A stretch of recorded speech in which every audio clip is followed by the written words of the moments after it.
Hello friends, welcome to my CG exam. आज हम लोग ये जो मैथ्स का जो आपको टेस्ट पेपर मिला था उसका हम लोग सॉल्यूशन देखेंगे।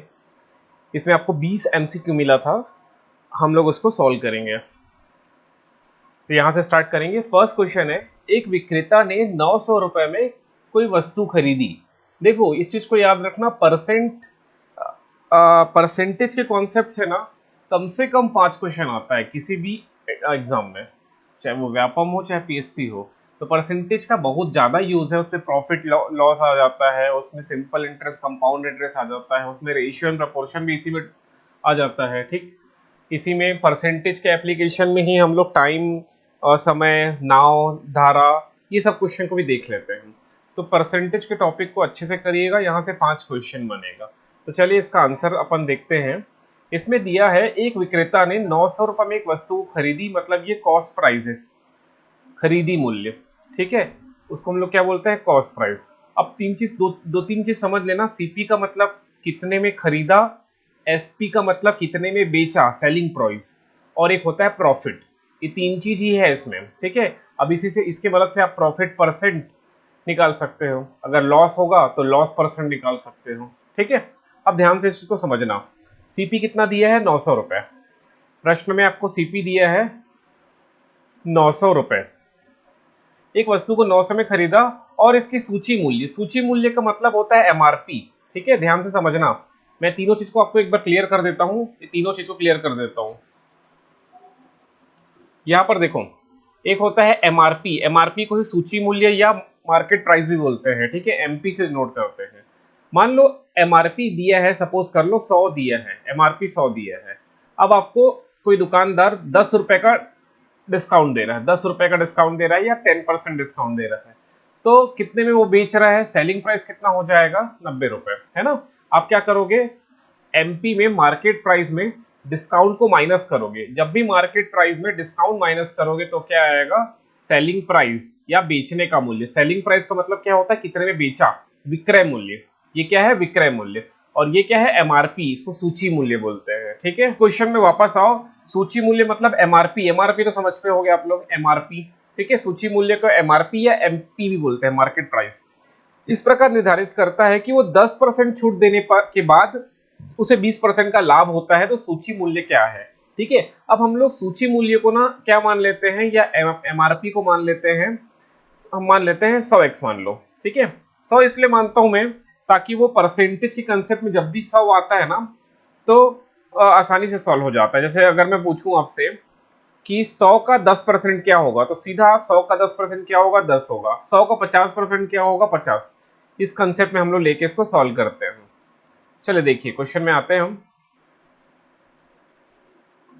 ठीक, एमआरपी।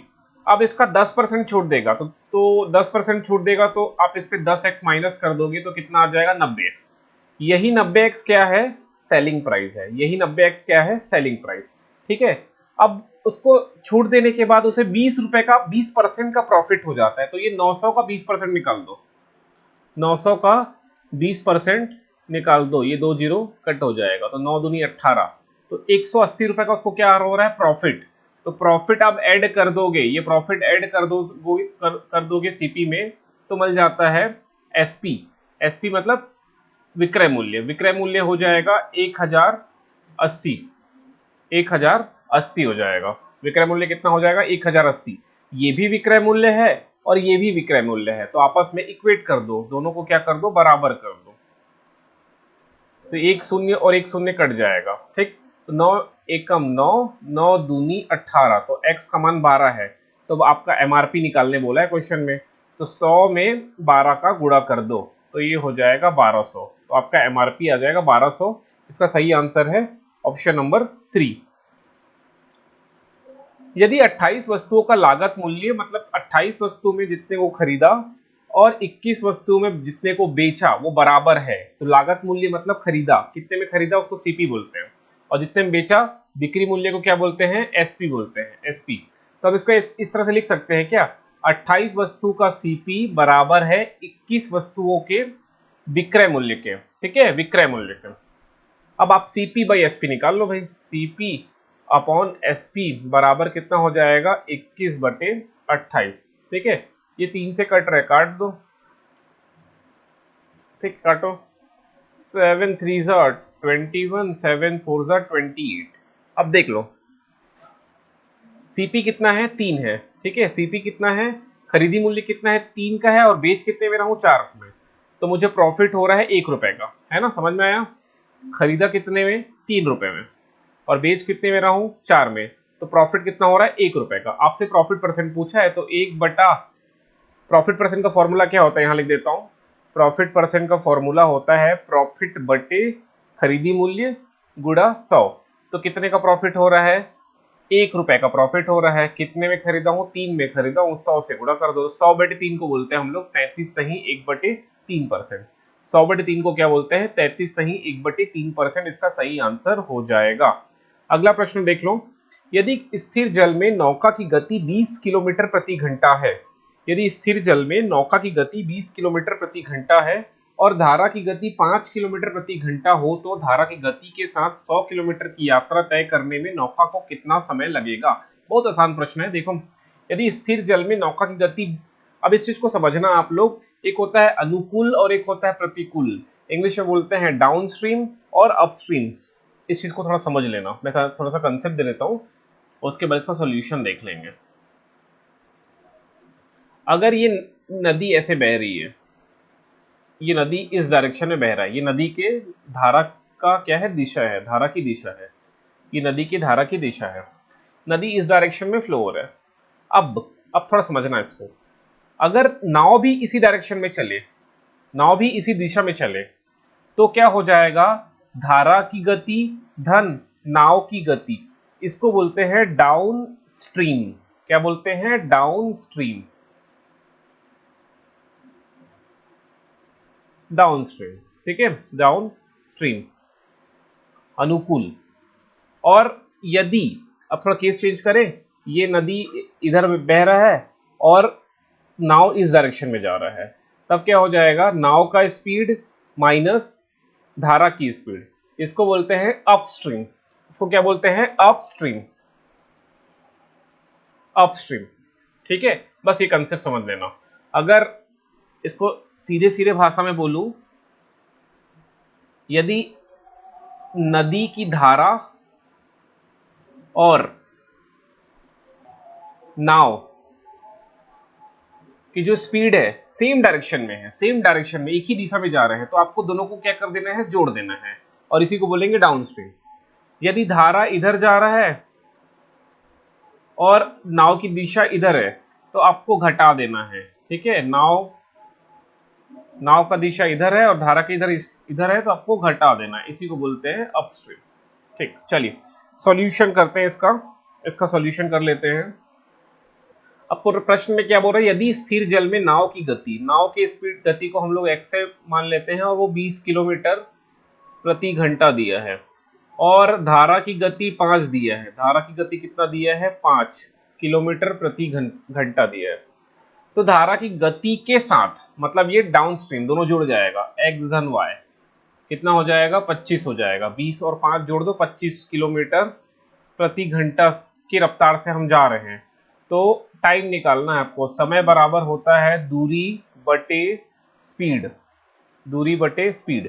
तो दूरी दिया है 100 किलोमीटर और स्पीड हो जाएगा ये 25, तो 25 चौक, तो 4 घंटा इसका आंसर आ जाएगा। इसका आंसर कितना आ जाएगा, 4 घंटा, 4 घंटे। कोई धनराशि 8 वर्ष में स्वतः दुगनी हो जाती है, तो ब्याज दर प्रतिशत में कितना है। देखो ध्यान समझना, मूलधन को मान लो P, मूलधन को मान लो P। अब मिश्रधन क्या होता है, मिश्रधन क्या होता है, मूलधन धन साधारण ब्याज, ठीक है। प्रिंसिपल P है, अमाउंट A है, ये प्रिंसिपल और साधारण ब्याज को जोड़ दोगे तो क्या आ जाता है, मिश्रधन आ जाता है।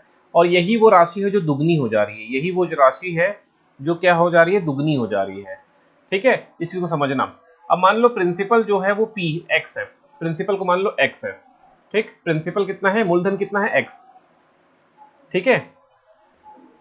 तो मैं प्रिंसिपल की जगह x लिख देता हूं, धन SI सिंपल इंटरेस्ट। अब ये अमाउंट क्या हो जा रहा है, दुगना। इस x का दुगना कितना हो जाएगा, 2x। इस x को इधर पक्षांतर करके लेके जाओ, तो 2x में x घटा दो तो कितना आ जाएगा, x। तो सिंपल इंटरेस्ट कितना हो जाएगा x। इसको और आसान तरीके से समझो, अगर प्रिंसिपल x है और अमाउंट 2x हो जा रहा है, डबल हो जा रहा है, तो डेफिनेटली सिंपल इंटरेस्ट कितना हो गया होगा, x हो गया होगा, तभी तो x और x जुड़ के कितना आ गया होगा 2x। ठीक है, ये समझ में आ गया।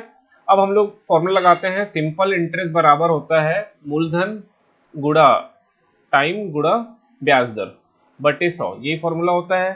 प्रिंसिपल कितना हमने माना x, SI भी कितना है x, और टाइम आपको दे दिया है 8 वर्ष, टाइम आपको दिया है क्वेश्चन में 8 वर्ष, ये r बटे 100, ये x x कट गया तो यहाँ 1 आ जाएगा, तो r बराबर हो जाएगा 100 बटे 8, पक्षांतर कर दो 100 बटे 8, तो काटोगे 12.5% आ रहा है, 12.5%। Option D is correct answer.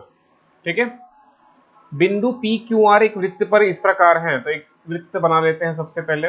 ये वृत्त हो गया, एक को P, एक को Q और एक को R। ठीक, अब बोल रहा है देखो एंगल पी क्यू आर, ये एंगल, ये वाला जो कोण है, ये कोण आपको क्वेश्चन में दिया है 40 degree. Angle Q R P, कोण R Q R P, Q R P, ये वाला कोण, ये कोण आपको दिया है 60 अंश। तो त्रिभुज के तीनों कोण का योग कितना होता है 180, तो ये हो जाएगा C। ठीक है, 40 और 60 100 और 100 और 80 180, तो ये कितना हो गया 80 डिग्री।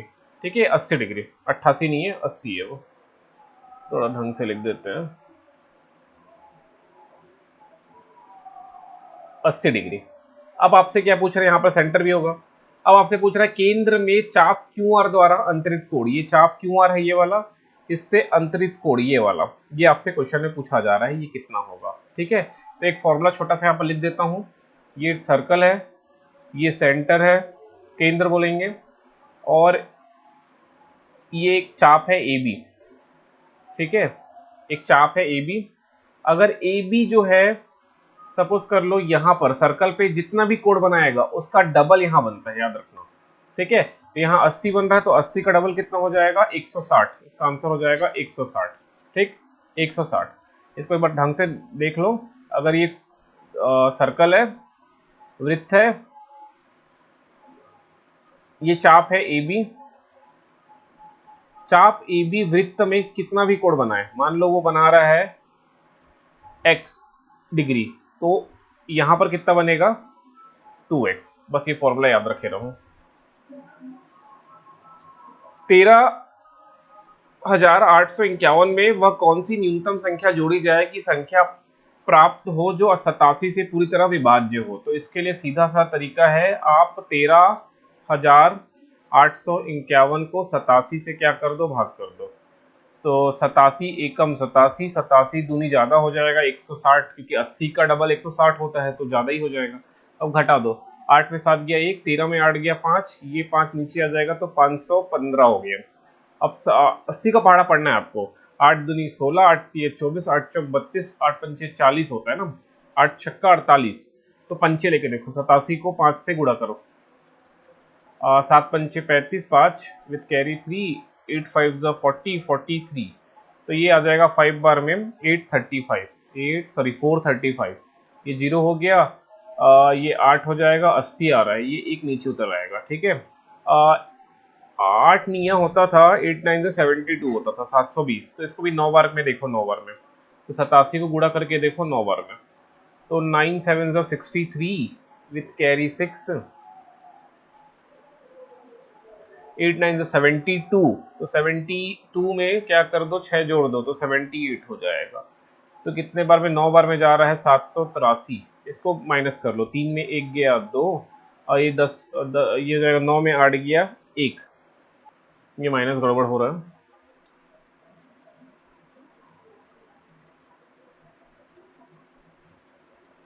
देखिए ये हो जाएगा 11, 11 में 3 गया कितना आ जाएगा 8।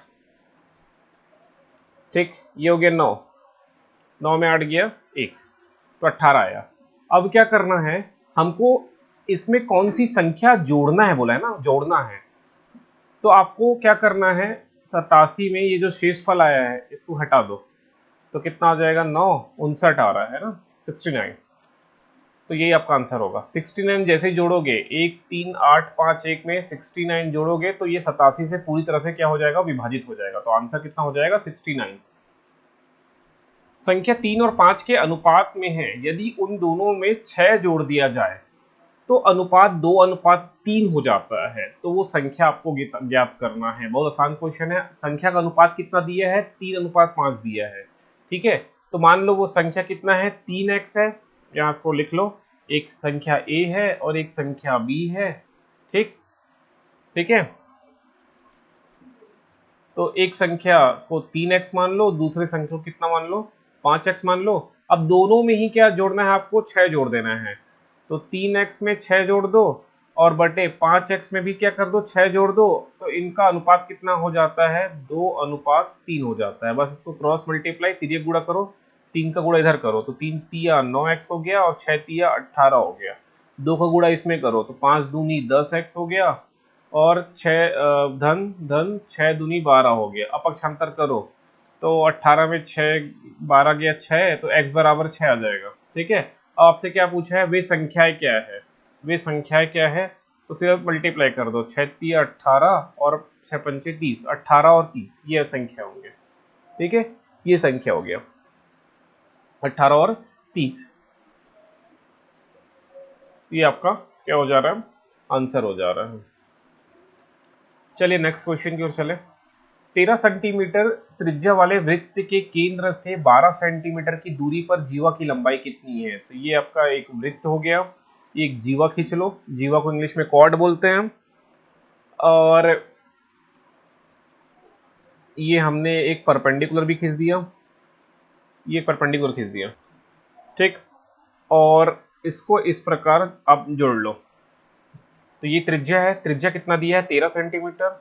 अब बोल रहा है वृत्त के केंद्र से जीवा की दूरी, तो ये केंद्र है और ये जीवा है। ठीक है, तो केंद्र से जीवा की दूरी 12 दिया है। तो आप पाइथागोरस लगा लो, इसको x मान लो, पाइथागोरस लगा लो। तो 13, पाइथागोरस थ्योरम क्या होता है, कर्ण का घात 2 बराबर लंब का घात 2 धन आधार का घात 2, ये फॉर्मूला होता है। इसको लगाओ तो कर्ण कितना दिया है, 13 की घात 2, ये 12 की घात 2 और ये धन धन x की घात 2। तो ये हो गया 169, ये हो गया 144 और ये हो गया x स्क्वायर। 159 में 144 घटा दो तो आ जाएगा 25, तो 25 बराबर x की घात 2, तो x बराबर हो जाएगा 5। ठीक, अब ये 5 है तो डेफिनेटली ये भी 5 होगा, तो आंसर कितना हो जाएगा, 10 सेंटीमीटर। ठीक है, जीवा की लंबाई पूछा है तो 10 हो जाएगा। ठीक, एक लंबवृत्तीय बेलनाकार छड़ के अनुप्रस्थ काट की लंबाई 3.2 dm है। ठीक है, तो ये एक चीज मैं लिख दूं यहाँ पर, 1 डेसीमीटर बराबर होता है 10 सेंटीमीटर, इसको याद रखना। तो 3.2 डेसीमीटर बराबर कितना हो जाएगा, 3.2 डेसीमीटर बराबर हो जाएगा 32 सेंटीमीटर। ठीक है, इस चीज को याद रखना। अब देखिए इसको सॉल्यूशन देखना। क्या बोल रहा है, एक छड़ को अपन पिघला के मेल्ट करके 8 सेंटीमीटर वाले 44 ठो हम लोग क्या बना रहे हैं, घन बना रहे हैं। ठीक है, 44 नंबर में हम लोग घन या क्यूब बना रहे हैं। तो इनके वॉल्यूम इक्वल होते हैं। तो बेलन का वॉल्यूम का फॉर्मूला क्या होता है, 2 पाई, नहीं 2 पाई नहीं होता, पाई आर स्क्वायर एच होता है, पाई आर स्क्वायर एच। तो पाई आर की घात 2 और एच इसका होता है। और ये किसके बराबर होगा, 44 घन का क्यूब का फॉर्मूला क्या होता है, ए क्यूब। अब इसे पुटअप बस कर दो, 22 पाई का मान आपको 22/7 क्वेश्चन में दे दिया है, तो 22/7। आर का मान कितना दिया है, 32, तो 32 गुणा 32, एच अपने को नहीं पता वही निकालना है। और ये 44 गुणा ए कितना दिया है, 8 दिया है, 8 सेंटीमीटर। तो 8 गुणा 8 गुणा 8। ठीक है, फटाक से काटो, 8 एकम 8 चौक 32 होता है, 8 एकम 8 चौक 32 होता है ना। 4 एकम 4 दूनी 8 होता है और 4 एकम 4 11 होता है ना। और 11 दूनी क्या हो गया, 22, तो 22 एकम 22 कट गया, तो कितना बचा, h/7 बराबर 1, तो h बराबर हो जाएगा 7। तो इसका सही आंसर क्या हो जाएगा, 7। बहुत आसान क्वेश्चन है।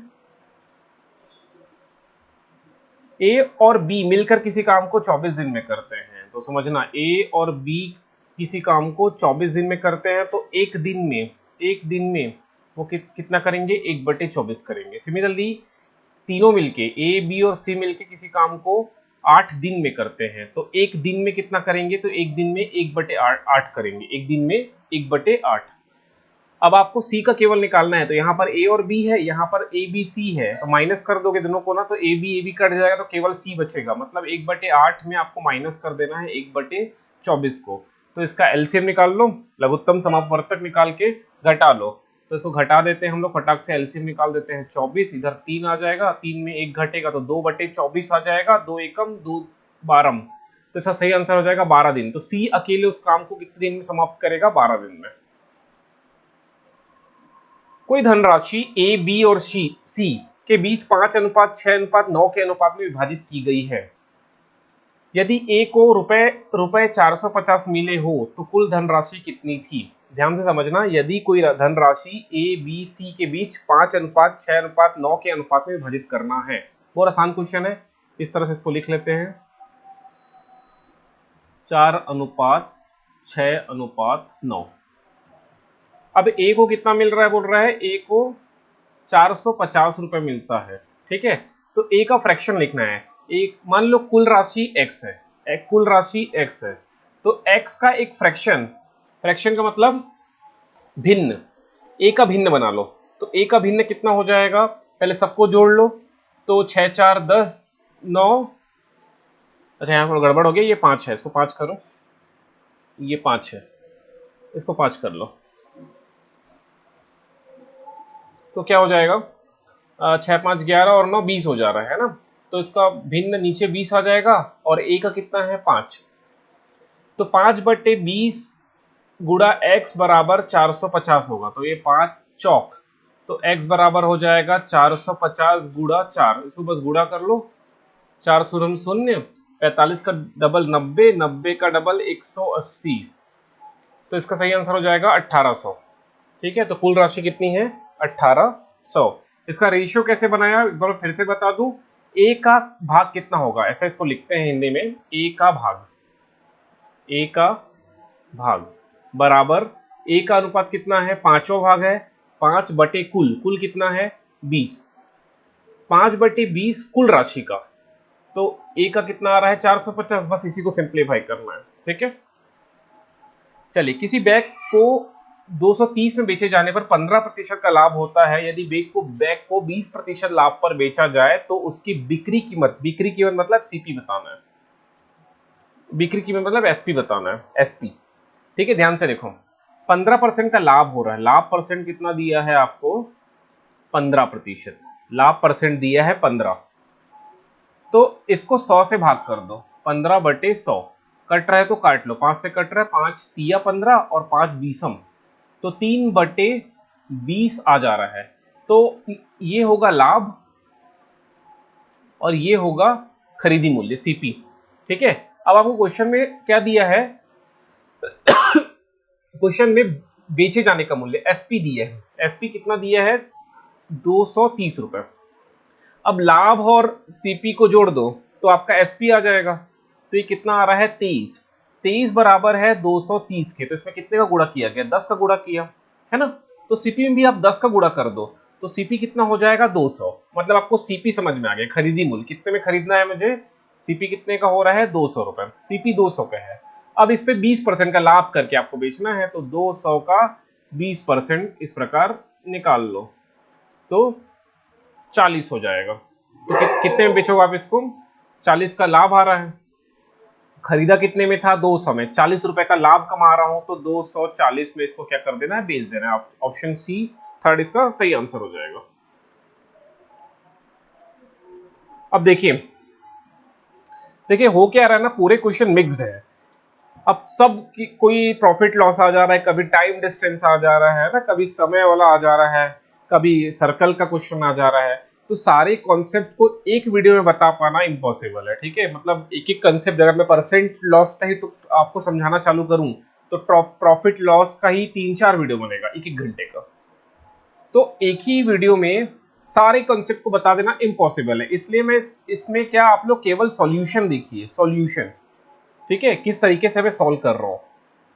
एक बस 36 किलोमीटर प्रति घंटे गति से चलती है, वो बताइए एक सेकंड में कितनी दूरी तय करेगी। मतलब इसको सीधा मीटर पर सेकंड में कन्वर्ट कर दो, तो 36 किलोमीटर प्रति घंटा दिया है, इसको मीटर पर सेकंड में करने के लिए आपको क्या करना पड़ेगा, 5/18 से गुणा करोगे तो ये मीटर प्रति सेकंड में आ जाएगा, मीटर प्रति सेकंड में आ जाएगा। तो 18 एकम 18, 18 दूनी 36, 18 दूनी 36, तो 5 दूनी 10 मीटर प्रति सेकंड, हर एक सेकंड में 10 मीटर चलेगी। तो यही तो पूछ रहा है आपसे कि ये एक सेकंड में कितना चलेगी, तो एक सेकंड में 10 मीटर चलेगी, तो इसका आंसर हो गया 10 मीटर। ठीक, एक बार और सीख लो, जब भी किलोमीटर प्रति घंटे से आप मीटर पर सेकंड में जाएंगे तो आपको क्या करना पड़ेगा, 5/18 से गुणा करना है।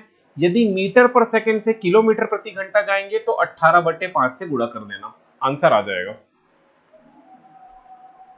105 का घन क्या होगा, आपसे पूछा जा रहा है what is the cube of 105। तो इसको इस तरह से आप सॉल्व कर सकते हो, 105 को लिख सकते हो 100-5 का होल क्यूब। ठीक है, इसको इस तरह से सॉल्व कर सकते हो, या 105 गुणा 105 गुणा 105 करोगे तो थोड़ा समय ज्यादा लगेगा, लेकिन आंसर आ जाएगा। इस तरह से भी आप कर सकते हो। ठीक, तो मैं इसी तरह से कर देता हूँ। फॉर्मूला क्या होता है, ए क्यूब, फॉर्मूला लिख देता हूँ आपके लिए, एक बार मैं यहाँ पर कहीं पर यही लिख देता हूँ, यहाँ लिख देता हूँ, फिर रफ कर देंगे। a धन b की पूरी की घात 3 का मैं सूत्र लिख रहा हूँ, इसका होता है a की घात 3 धन b की घात 3 धन 3ab a धन b, ये इसका सूत्र होता है। ये सूत्र पे आंसर लगा दो, आंसर आ जाएगा। चलिए मैं लगा देता हूँ, a का क्यूब, ये a है और ये b है, तो a की घात 3, 100 की घात 3 कितना हो जाएगा, इतना जीरो, 2 जीरो का 3 बार गुणा कर दो तो कितना हो जाएगा, 6 जीरो। फिर 5 का क्यूब कितना हो जाएगा, 125। फिर 3 गुणा 5 गुणा, यहाँ पर देखो 3 गुणा 100 गुणा 5, तो 5 दिए 15, 1500 हो जाएगा, 1500। और ये जुड़ेगा 100 और 5, 105। बस इस पर इसको गुणा कर दो फटाक से, फिर आंसर आ जाएगा। ये 15 पंचे, इसको देखो ये गुणा करना है, बस का गुणा करो और तीनों को जोड़ देना, आपका आंसर आ जाएगा। ठीक है, इसका आंसर आ जाएगा 1157,625। बस क्या करो, इसका गुणा करो और बाकी तीनों को जोड़ देना, आंसर आ जाएगा। दो वर्गों के विकर्णों का अनुपात 5:2 है, तो वर्ग का क्षेत्रफल का अनुपात क्या होगा। ठीक है, दो वर्ग है, एक वर्ग ये है और एक वर्ग ये है, इनके विकर्णों का अनुपात ये 5 है और ये 2 है। डायगोनल्स का रेशियो दिया है, डायगोनल का रेशियो दिया है, एरिया, एरिया इसका स्क्वायर होता है सीधा 25 और ये हो जाएगा 4, तो 25:4 इसका आंसर आ जाएगा। ठीक है, दो अंक की संख्याओं का गुणनफल 2160 दिया है, दो अंकों की संख्याओं का गुणनफल 2160 दिया है, उनका महत्तम समापवर्तक 12 दिया है। ठीक है, एचसीएफ कितना दिया है, 12 दिया है। अब आपको संख्या निकालना है, तो देखो कौन से इस ऑप्शन में से किसका किसका एचसीएफ 12 आ रहा है, तो इसका आंसर एचसीएफ 12 आ रहा है। 12 से 72 कटेगा, 30 नहीं कटता, तो ये ऑप्शन नहीं हो सकता, ऑप्शन 2 नहीं हो सकता। इसका भी एचसीएफ 12 आ रहा है और इसका भी एचसीएफ 12 आ रहा है। ठीक है, तो तीन आंसर 12 आ रहा है, तो गुणा करके देख लो इनमें से किसका गुणा 2160 है। तो ये 36 में 6 का गुणा करोगे तो 216 आता है और एक जीरो। ठीक है, क्योंकि मुझे पता है 6 का क्यूब कितना होता है, 216, तो यहीं से दिमाग लगाओ, 36 में 6 का गुणा करो, 216 आ रहा है और एक जीरो, तो इसका आंसर हो जाएगा ऑप्शन 3। बाकी 12 में 60 का गुणा करोगे तो 12 पंचे 60, 12 छक्का 72, 2160 नहीं आ रहा है।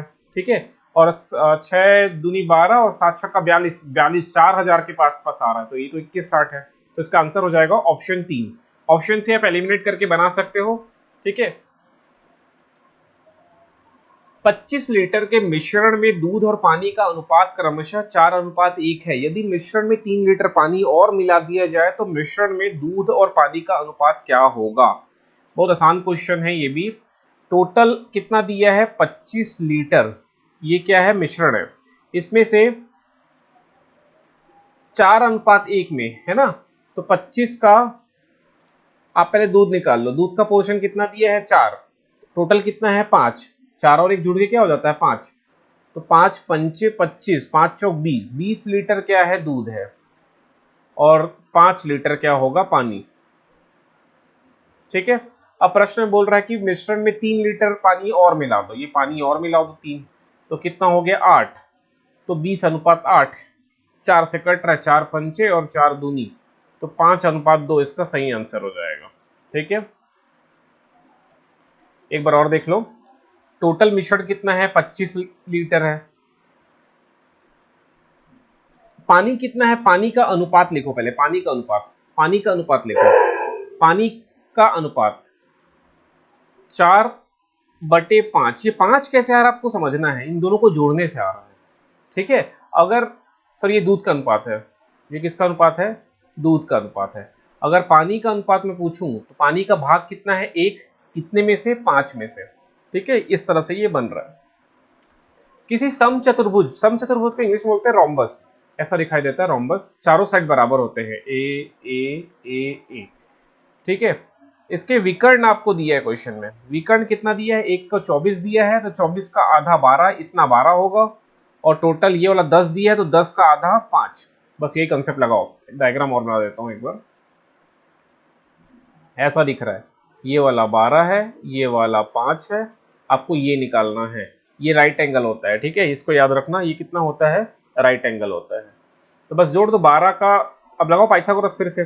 ये हो जाएगा हाइपोटेनस, हाइपोटेनस मतलब वही कर्ण की घात 2 बराबर लंब की घात 2 धन आधार की घात 2। तो 12 की घात 2 144, 5 की घात 2 25, जोड़ोगे तो आ जाएगा 169। और 169 किसका स्क्वायर होता है? 13 का। तो इसका आंसर आ जाएगा 13। लेकिन आपसे पूछ रहे परिमाप, तो ये भी 13, ये भी 13 और ये भी 13, सबको जोड़ दो। 13 धन 13 धन 13 धन, मतलब 13 चौक 52। तो इसका आंसर हो जाएगा 52। ठीक है, परिमाप का मतलब क्या होता है? सारे जो साइड है या भुजा है, भुजा के सारे भुजा का योगफल। ए की आय बी की आयु का 4:3 है। 6 वर्ष पश्चात एक 26 वर्ष का हो जाएगा, तो बी का वर्तमान आयु क्या है? ए की आयु 4 है, तो इसको 4x मान लो। बी का कितना है? 3 है, तो इसको 3x मान लो। अब 6 वर्ष पश्चात ए 26 हो जाएगा, तो अभी 4x का है, तो उसमें 6 जोड़ दो तो आ जाएगा 26। इसको घटा दो जाके, तो 26 में 6 घटाओगे तो आएगा 20। तो x बराबर हो जाएगा 20/4 मतलब 5। x का संख्या 5 है, तो b की वर्तमान आयु, तो x बराबर आप 5 रख दो, तो 5 तिया 15। तो सही आंसर क्या हो जाएगा? 15। ठीक, अगर a का वर्तमान पूछता तो 4 तिया 12, 5 आया है ना, 5 आया, तो 5 से गुणा करोगे तो 4 पंचे 20, 4 पंचे 20। ए 20 साल का है और ये 15 साल का है। अगला क्वेश्चन है 7, 5, 13 x तथा 9 का औसत 10 दिया है। तो औसत का फॉर्मूला क्या होता है? सबको जोड़ना है। 7 धन 5 धन 13 धन x धन 9, इनको जोड़ो, जितने हैं उससे डिवाइड कर दो। ये 1 2 3 4 5, 5 से डिवाइड कर दो, ये औसत 10 है, पक्षांतर कर दो, ये 5 गुणा 10 50 हो जाएगा। इनको जोड़ो, 7 और 5 धन 13 धन 9, इन सबको जोड़ दो, तो 13 और 7 20 हो जाएगा, और 5 और 9 मिलके 14 हो गया, धन x बराबर 50। इसको जोड़ो, कितना आ गया?